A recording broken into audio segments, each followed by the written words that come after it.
This is a talk about rolling out WebAuthn Yubikeys to everybody at Discord for corporate authentication. But first, a little bit about me. Hi, I'm Alex. I work on platform security at Discord, a lot of infrastructure, a lot of IT stuff. Before that, healthcare technology, platform as a service company called Alto and Apsera. Other way around. I did electrical engineering, back-end, full stack, and that brought me to security over the last decade or so. And I want to talk a little about Discord security. We have a pretty awesome security team nowadays. Our real intention is to make a secure way the easy way. We want to come meet our users where they work. It means we want developers, people who are engineers, to come talk to us about the tools that they're using. We know how to work on those tools. We make PRs the same way they do.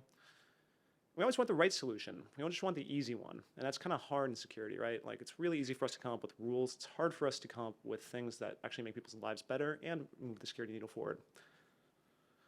What does it mean to actually enable developers, enabling our users? Supporting BYOD. I think if you're a security professional, you probably have had challenges around BYOD within your org. If you haven't had that, you're either very fortunate or you just don't know about it yet.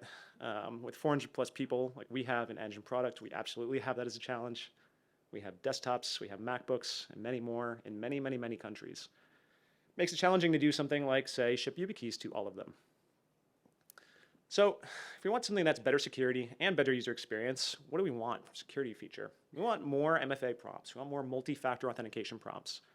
Things like if you're accessing a production piece of infrastructure, you're accessing a production service, you're accessing a sensitive application like your HRIS system or doing the role escalations, want to have some sort of check, be like, hey, are you actually who you say you are? A presence check in there. And if we just start saying more MFA prompts all the time, the misery index creeps up. So how do we do that while sustaining the misery index where it's at, or ideally bringing down the misery index?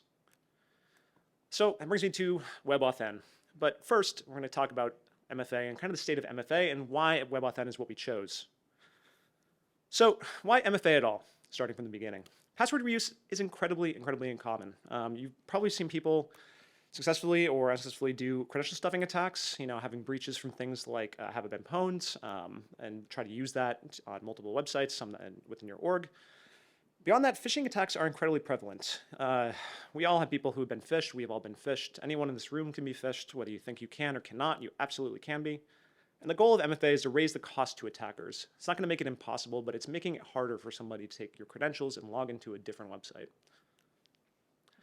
Nobody really uses MFA. This talk is really focused on corporate users, and this is for users of Twitter circa, I think July 2021 is when this report last was pulled. But for all types of MFA across Twitter, 2.6% of accounts had any type of MFA at all. The changeover from July to December of that period was plus 6.3%, so really not growing a whole lot. And I think this is pretty similar, but we see it other places, really single-digit percentages of MFA. Obviously, you have more levers you can push with corporate MFA, but it's something that users are telling us that they don't really like using because it's very high friction. So there's a whole spectrum, right? You have a lot of options of MFA. You have no MFA, right? We have one factor, we just have passwords. We have SMS and email. We have TOTP, probably the one that a lot of us are pushing out in orgs, and TOTP or push notifications, something that we probably have in a lot of places. We have WebAuthn, which I promised we would come back to. And then perfect security is you live on a mountaintop, you throw your computer out the window, and you never log on the internet again. But you can't get away with that while running a business, so we go to the next best option. So what do? WebAuthn, the primer on a better MFA. So what is this? WebAuthn is a web authentication API. That's what the authn stands for. It's an open standard, leveraging public key cryptography.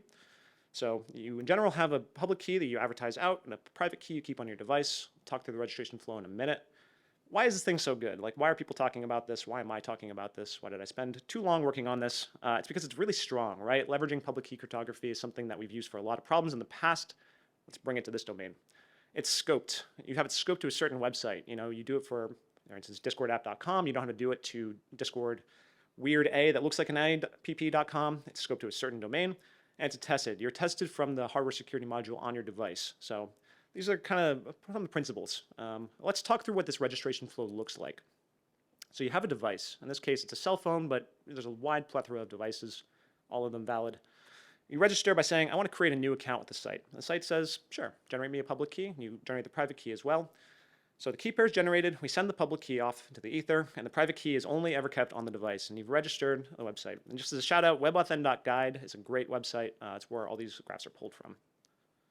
So you have registration, now you have the handshake when you're actually trying to authenticate.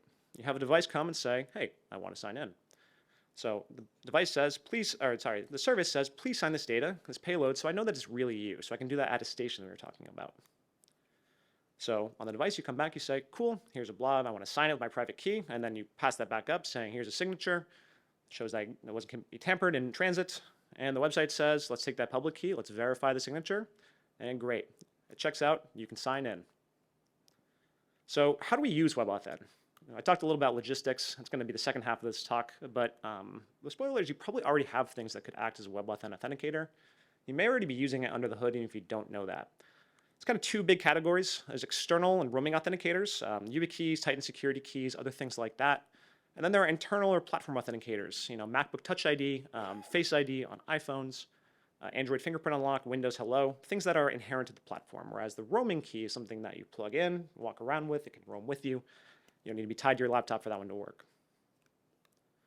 So this is a little bit of a breakdown of ATO, account takeover prevention rates by type. This is from Google's security blog, which is excellent, comparing on-device prompts, so push notification, SMS code, security key, and then a few other types of MFA. And you can see that the efficacy of security keys is really, really good, which is awesome. This is even for targeted attacks, which are the yellow bars. I'm colorblind, I hope they're yellow. The bottom, and you can see that they have 100% for all the cases that they've been auditing, which is really great. So, by the way, Google research has made it really easy to make this case internally. I'll quote that more later, but just shout out, thank you for making it easy to make this sell. So, more Google research here. We've had no reported or confirmed account takeover since implementing security keys at Google. And that is Google. I imagine people are trying to hack Google, people who work there. And they said they haven't seen anybody get compromised in this way. And it's really cool to be able to take one of these threats off the table because we have enough keeping all of us up at night. So, WebAuthn at Discord. I work at Discord. This is how I make the case for better corporate MFA for Discord, and hopefully can help all you make the case if you're not already using WebAuthn internally. So security is not an island. We've heard a lot of talks about this weekend. People need to come to terms with us and us agree to them like how important a thing is and how much is it worth disrupting workflows. Ideally, like I said, we can move the security bar up without blowing up people's workloads, without increasing that misery index. Ideally, stakeholders go up, but misery index either stays flat or goes down.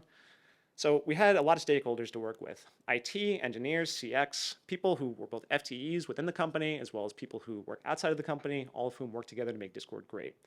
So the mission here was that we had to show that this was safer than the status quo. It's a better MFA, more effective. I want to show that it was easier too. This wouldn't just be incurring that misery index on there. We also want to show that it was cost effective. You're talking about buying new hardware in a lot of these cases, so it's going to cost some money. It's going to cause some disruption. How do you show that's worthwhile to do this? So safer, again, shout out to Google. You made my job here really easy. We've had no reported or confirmed account takeover since implementing security keys at Google. That's big, right? So really easy to make that case saying this is the de facto standard people have been moving toward. And it's not just Google. There's also great research. Coinbase security blog also has some great talking about rolling out this internally as well. Easier to use. So you can all see here, it's kind of a jumbled mess of all the different TOTP authenticators. And I'm not knocking TOTP authentication whatsoever. I use it all the time. But you're getting your phone out of your pocket, you're logging in. I use Authy and I have to use my fingerprint ID twice to log into that. People feel the urgency as well of the time-based nature of this too. And it's something that just adds friction every time you add this prompt. If I want to say do this every time you're pushing a commit, or every time you're logging into a server, it's going to make people get their phone in and out of their pocket. Unless you have a cell phone holster, and even if you do, it's still going to increase the misery index quite a bit. So I think it's easier to use WebAuthn, and we're hearing that from our users at the end of the day as well. The most common experience at Discord is 80% of our people are working on MacBook Pros, and they register the Touch ID on the device, and you just tap it when you get the prompt. For other devices, we have Windows Hello. You also have Yubikeys of a wide variety. I'll talk more about what we lean toward later on. But you don't have to fish phones out of your pocket, and you're phishing resistant with WebAuthn MFA as well. The friction is really low, and which means you can say, we can start playing with MFA prompts and adding them all over the place without increasing that misery index. Is it cost effective? That's the next big one, right? 2 factors per user is about $30 to $75 per person, depending upon the kind of prompt that you're doing, the kind of keys that you're rolling out.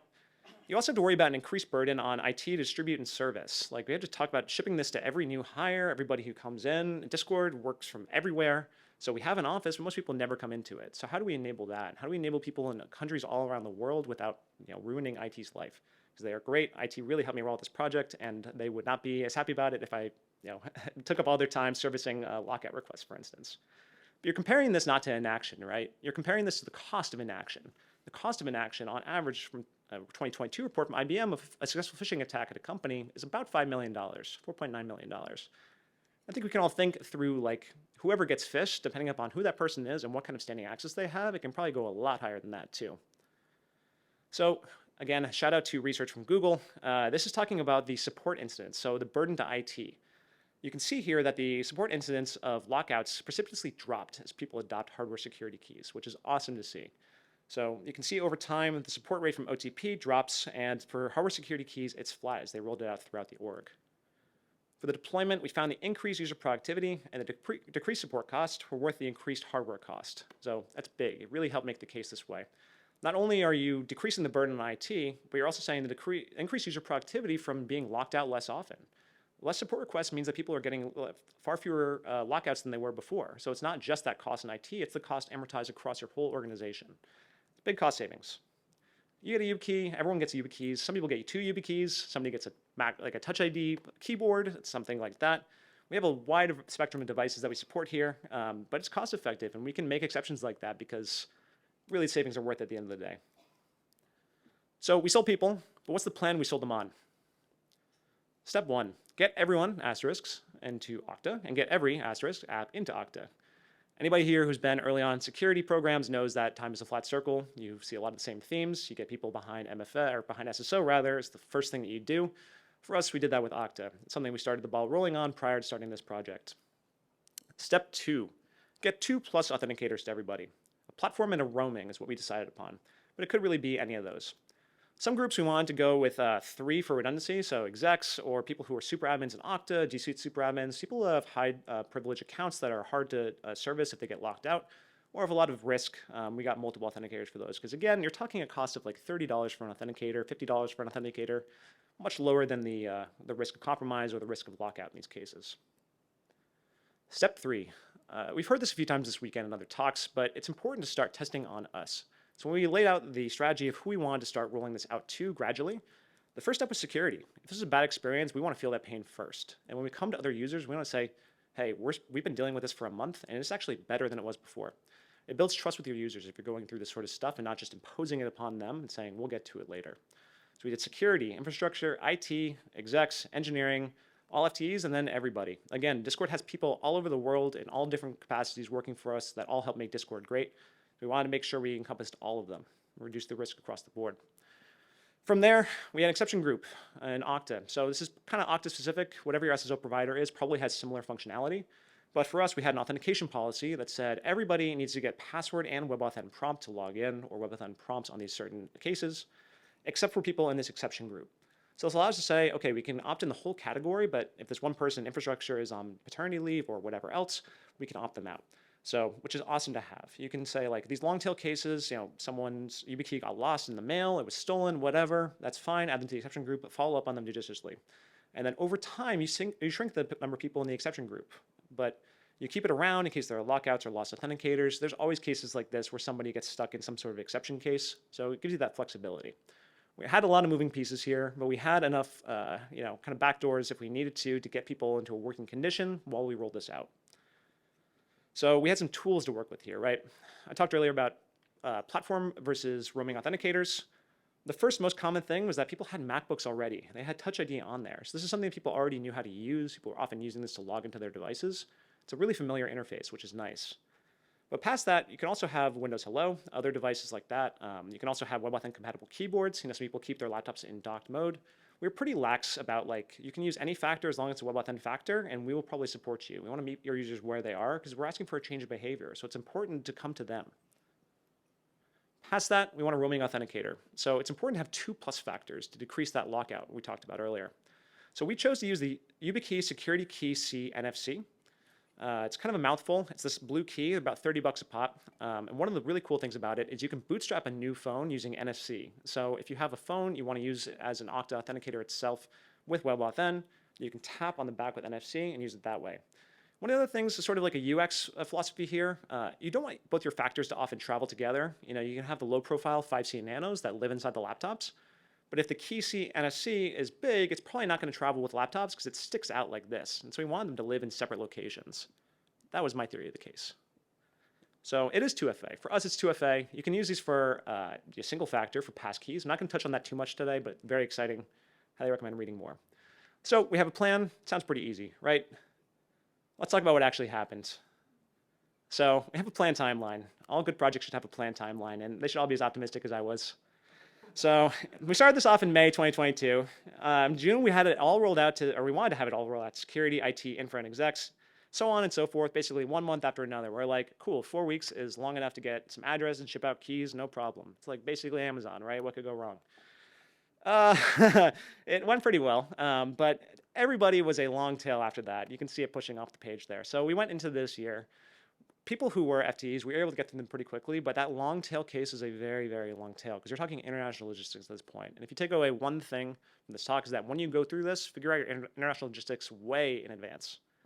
So fulfillment to a distributed global team is really, really hard. And I don't work for importers, but just pay for importers for these countries that are really difficult for.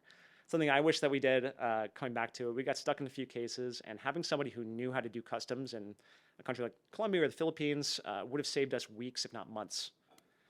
Another key learning, as I mentioned this earlier, is test on yourself. So I think why we were able to roll so quickly through everybody within the company is that we knew what it would work like for the most complicated cases, people who were accessing infrastructure. So by testing on ourselves, we heard out concerns, we were able to understand what this flow would be like, and we knew what the most complicated cases would interact like. Shipping, logistics, really the biggest part of this. We used the Yubikeys Enterprise Delivery Portal. It works really well. All we did was take from our HRIS system, export basically a dump of everybody's addresses, ship them a key or two, and then send it out, and you can do a bulk CSV upload using Yubikeys Enterprise Delivery. Super simple, highly recommended. For non-FTEs, it's harder. Remote work and agencies make this hard. Again, I'm going to keep repeating this. Work with local importers. If you're working with like a business partner outsourcer firm or BPO, work with them, figure out the best way to distribute it to them, and figure these out far, far in advance. Imports. The biggest delays for us were in the Philippines and Colombia, and that's really coming down to like, I've never done anything like this before. We hired somebody with procurement experience like halfway through this project, which is a godsend, but by that point, we already had things out the door that were just waiting in customs. So again, highly recommend getting importers. Would have saved us less than 10 grand and probably 4 or 5 months in some cases by just getting importers. Somebody in leadership, so shout out to Discord leadership, and you should all be happy enough to work at a place that has leadership willing to theoretically bring a duffel bag full of Yubikeys to the Philippines. Didn't come down to that, but we had people who were willing to hop on a plane with, say, 600, 700 Yubikeys. So it's just pretty awesome. We're hiring. So, okay, we talked logistics. I've touched enough on importers. For enforcement, we have Okta as our wedge, right? So Okta is, we're going to have a long tail of apps and users, people who need to be moved into Okta, apps we want to put behind Okta. It's okay to have a long tail. You know, some apps just never support SSO, unfortunately. So you want to focus on the things that are the most impactful, that people will be using on a regular basis. You want to get through the rollout and then work on exemptions. You're always going to have somebody who's fished their YubiKey. There's always weird cases that you will never anticipate because of international logistics, because of mail theft, or people move, especially during remote work. It's hard. Just have an exemption group and follow up on it. But make sure you're working with your users and saying like, okay, is like 48 hours, 72 hours, whatever reasonable? Like how quickly can we get this key to you in a way that's not going to make your life really hard? So I want to finish with a call to action.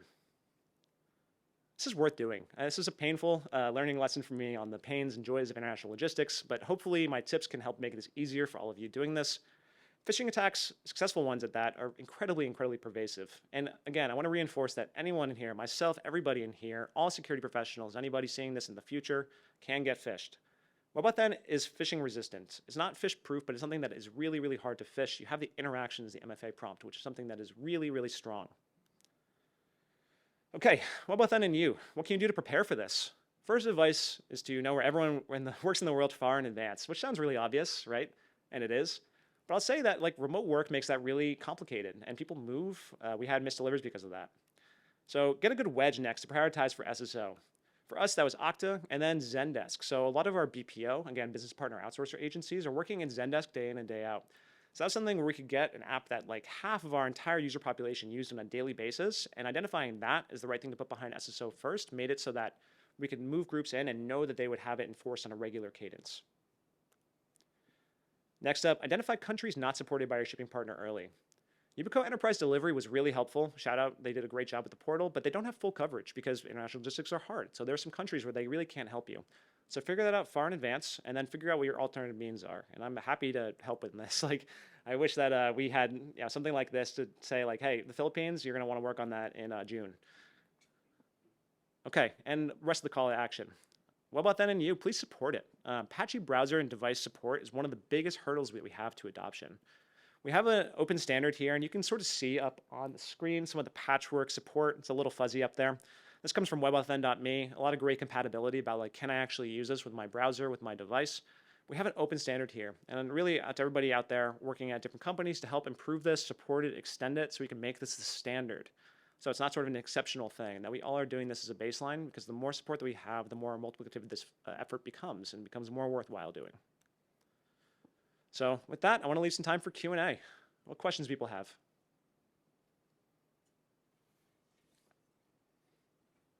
Yeah, over here. You mentioned BYD at the beginning. How did you handle personal devices and, say, mobile access to applications? Yeah, so the question is about BYOD, which I mentioned kind of in passing. How do you handle access to services from personal devices with doing a rollout of WebAuthn? So I think one thing that we were flexible on early on that I haven't heard everybody be flexible on is that you can use your personal cell phone as an authenticator. If you want to set up your iPhone or your Android phone, not a work phone, as an authenticator, we're okay with that. So you can access Okta apps on your phone.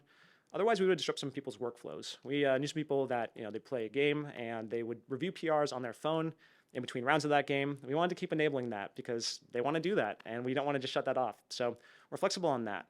We're also flexible on the type of Yubikey. So we really wanted to focus on the security key CNFC as the standard. But then if someone asks a question like, hey, we have a game studio at Discord actually, and they all use desktops. And so they're like, it's not going to work for us using this USB-C thing. I was like, cool, we can get you some USB-A devices. So that's supporting their use case, one that I didn't even realize that we had. You want to set a standard so you can kind of converge around what docs and support there are and know what the standard onboarding package is. But then be really flexible after that. If someone's like, hey, I got a problem here, you figure out, cool, what's the thing I can get you that'll make you successful? Does that answer the question? Cool. Over there. Can you talk about any usability feedback that you received from non-engineering users? Yeah, so the question is about usability feedback from non-engineering users. Honestly, most of it was not getting much feedback at all, which sometimes is the best feedback to get. I did talk to people and kind of do sampling polls of people working in different roles across the company. In general, people do not miss TOTP MFA for Okta. We didn't allow Okta Push Verify or Okta Verify Push at the time we started doing this, so it was comparing that to TOTP. Yeah, people who are working in the mode case really like Touch ID, something people are already used to using, and then being flexible on the interactions with different other Yubikeys, people really enjoyed that too. Yeah, question right there.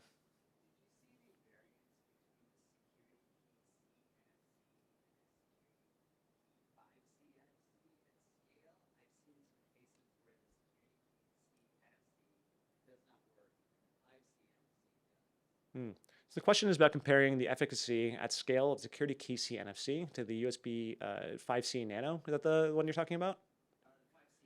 5C NFC. I don't use the 5C NFC directly. Comparing it directly to the 5C Nano, which is the one that we were looking at primarily, because the NFC thing was like, it was sort of a nice to have. We didn't need to have that for bootstrapping authenticators, but that was about choosing for BYOD purposes to allow people to use personal devices. There's a few things that you need to consider when you're looking at what key to support. And that's a lot of like, what are the authentication protocols supported by this key? Security key NFC is actually pretty restrictive, and that supports like U2F mode, and that's all we wanted. So there's actually some things that you may want to turn off if you have the 5C Nano. Like, I think we've all seen at orgs when you touch the YubiKey and you get like an OTP code spammed in the chat.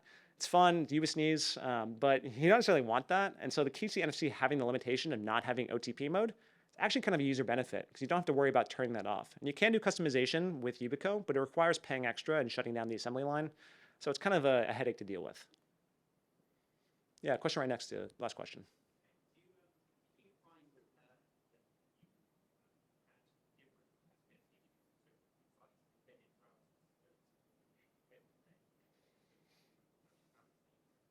Yeah, the question is about different compatibility and support issues with embedded browsers.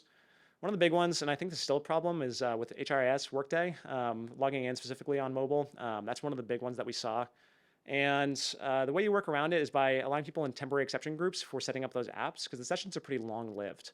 It's not the best experience, but again, because the support's kind of patchwork on different browsers, especially like mobile browsers that are embedded, like it's a great call out. For now, that's the best thing we can come up with. It's like when you want to log in that way, we set up the session that way, and it'll have some sort of refresh. I have no idea what the refresh mechanism is with Workday specifically, but it's something when we wanted to allow people to use that from their phone, that's how we did that. I think setting up Google Calendar was also a pain point, if I remember correctly, with that, and so same sort of issue, same sort of remedy there. Exception group, set it up, take them out of the exception group. So you just exempt them from WebAuthn. One important call out the exception group that I probably should have mentioned is we didn't say like, okay, you just have no MFA now. People have backup TOTP already set up, or if they don't, when they go in to sign in with Okta again, they set up TOTP MFA, so they fall back to that. So we never have people logging in without MFA. There's always a backup authentication mechanism standard. So people are still using TOTP when they're logging in with a new Okta session. This is about you're trying to create a session to log into an existing app. We can exception group you for now, and things will be okay. Yeah, question right up front. Yeah, it's 2 questions there. I'm gonna go to the next slide too. So in case you have any other questions, you can find me afterwards. But 2 questions there. First one is, do we use any other features of the YubiKey, like storing OTP codes on the YubiKey itself and generating OTP codes from that? Answer that one, we haven't used that. We've been still using OTP, like apps like Authy or Google Authenticator. Again, we like intentionally chose a pretty restrictive key. The key CNFC is the standard that we came down to. The second question is about Windows Hello specifically, setting a PIN. Yeah, that was a pain point that we felt. Fortunately, we have limited users of Windows, and so what we did is for those users, we had IT go through and disable the PIN mode using YKMan, which is a command line tool. So you can turn it off that way. But it is unfortunate that we have to do some manual operations, because again, one of the goals here is to not put too much burden onto IT. Just want to give a shout out, IT team at Discord, you're awesome. Thank you for helping with this, and thank you everybody else in security, and thank you for all of you coming and seeing my talk today. I really appreciate it.